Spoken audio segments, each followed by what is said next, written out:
7bet lažybos. 7bet. 7bet lažybos. 7bet. 7bet lažybos. 7bet. Neatsakingas lošimas gali pakenkti tavo ir tavo šeimos geroviai. Tai Simonai, tavo mintis prie šito.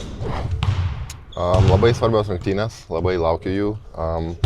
Džiugu, kad pavyko laimėti pirmas ir bus įdomu, vis tiek netradicinė gynyba. Gal šiek tiek turėjom problemų prieš ją pirmose varžybose, tai bus įdomu, kaip taikysimės šiose.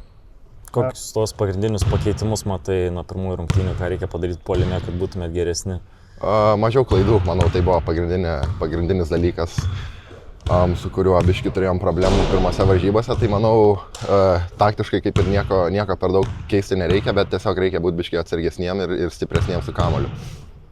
Kokios atmosferos tikėsi rytoj, turint omenyje, žinant, kad 20% bus arenos Rytos ir gali? Gal daugiau negu 20, bet įdomi arena ir manau tikrai bus įmanoma gauti daug garso iš B tribūnos, tai tikrai laukiu.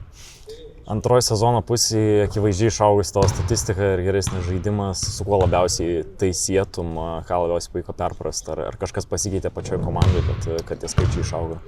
Manau, tiesiog gal biški buvo traumų, atsirado daugiau progų, ypač po to FIBA lango ir kai sužaidžiau kelias geresnės varžybas ir atsirado daugiau pasitikėjimo ir man, ir manau treneriam ir komandos draugam į mano pusę, tai leido biški pakeisti, kaip tiesiog einasi man sezonas. Ar kažkiek tai sietum ir su tais komandos naujokais, kurie atvyko, Augio atvykimas ir panašiai, sukuriant kitiem progas? Gal jo natūraliai gaunasi, kad kartais daugiau kamuolys juda, kai būna aikštelė ir atsiranda daugiau progų, tai jo, sakyčiau, rezultatai ateina ir su tuo. Tavo karjeroje, kurią vietą, kurią lentyną dėtum tas rungtynės, kurios vyks rytoj iš visų savo žaistų karjeroje rungtynių, kokios svarbos tai yra mačas? Manau, į top 3 papuola. Kas tie top 2 dar?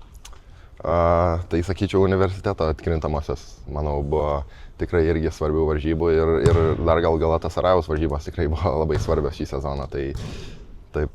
Giedrius Žibėnas pripažino, kad tos rungtynės su Nevėžiu jau negalvoje buvo savaitgalį, jau mintis visos buvo į rytojaus dieną, bet tavo asmeniškai turbūt reikėjo tų rungtynių su Nevėžiu, nes pirmose tarpusavio rungtynėse su Nimburgu buvai nepelnęs taškų, kiek tau prideda pasitikėjimo tas geras pasirodymas, iš esmės rezultatyviausias sezono pasirodymas prieš Nevėžį? Tai kažkiek prideda, bet sakyčiau, kad jau, manau, kaip sakiau, po to antro FIBA lango atėjau su tuo pasitikėjimu ir pavyko jį išlaikyti tą visą laiką. Tai aišku gerai, kad pavyko sužaisti gerai, bet tiesiog džiaugiuosi, kad buvo pergalė daug maž be dramų. Tai buvo svarbiausia. Ar sekėjai March Madness? Taip, sekiau. Gal gyvai nežiūrėjau per daug varžybų, bet dar kai būdavo ankstesnės, tai žiūrėdavau, bet jo, seku. Kuris lietuvis galbūt labiausiai palieko įspūdį iš šio sezono? Čia daugiausiai turbūt kalbam apie Krivą ir Vokietaitį, tos žmonės. Kažkiek teko apie juos girdėti.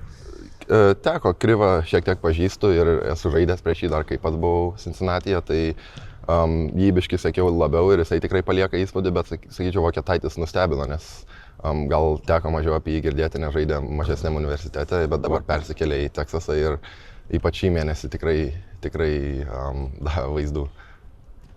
Grįžtant dar prie Ryto, ar yra rūbiniai balsų, kurie vis sako, kad hebra, galim Final Four patekti, kad čia svarbios rungtynės, turim būti ant žemės, kaip sakant, yra tų balsų? Manau, visi balsai taip sako. Nėra balsų, kurie sako kitaip. Dar apie areną norėjau paklausti, ar nėra raibuliuos akys žaidžiant prie tokių spalvų, ar teko žaisti kažkur panašaus? Tai manau, raudonas maikės už tos spalvas, tai nelabai bus aktualu.